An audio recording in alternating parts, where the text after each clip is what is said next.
కీలకమైన eliminators match లో RCB ఓడిపోవడాన్ని young fans జీర్ణించుకోలేకపోతున్నారు. కానీ సీనియర్ ఆర్సీబీ ఫ్యాన్స్ మాత్రం కొత్తగా ఏం జరిగింది, నాకౌట్ మ్యాచ్ల్లో చోక్ అవడం ఆర్సీబీకి కొత్తేం కాదు అన్నట్లుగా పోస్టులు వేస్తున్నారు. ఇప్పటి వరకు ఆర్సీబీ మొత్తం 14 ప్లే ఆఫ్స్ మ్యాచ్లు ఆడగా అందులో 5 మాత్రమే గెలిచింది. 2009లో ఫస్ట్ టైం ప్లే ఆఫ్స్ కు వచ్చిన ఆర్సీబీ ఫైనల్లో హైదరాబాద్ చేతిలో ఓడిపోయింది. ఇక 2010లో ప్లే ఆఫ్స్ లో ఓడిపోయింది. 2011లోనూ ఫైనల్ కి వచ్చిన కప్ కొట్టలేకపోయింది. ఇక 2015లో క్వాలిఫైర్ 2లో ఆర్ఆర్ చేతిలో ఓడిపోయింది. 2016లో మరోసారి ఫైనల్ కు వచ్చినప్పటికీ ఎస్ఆర్హెచ్ చేతిలో ఓడిపోయింది. ఆ తర్వాత మళ్లీ 4 ఏళ్ల తర్వాత అంటే 2020లో ప్లే ఆఫ్స్ లో అడుగుపెట్టింది. 2020-21లోనూ ఎలిమినేటర్ మ్యాచ్ లో ఓడిపోయింది. 2022లో ఎలిమినేటర్ లో గెలిచినప్పటికీ వెంటనే క్వాలిఫైర్ 2లో ఓడిపోయింది.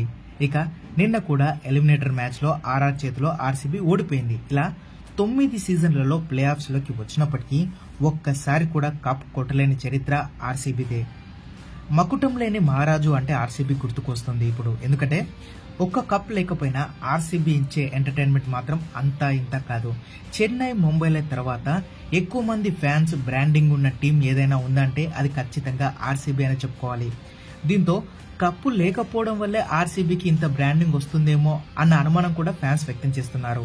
ఏది ఏమైనప్పటికీ ఈ సాల కప్ నమదే అన్న ట్యాగ్ లైన్ ఆర్సీబీని ఇప్పట్లో వదిలేలా లేదని ఫ్యాన్స్ కామెంట్లు చేస్తున్నారు.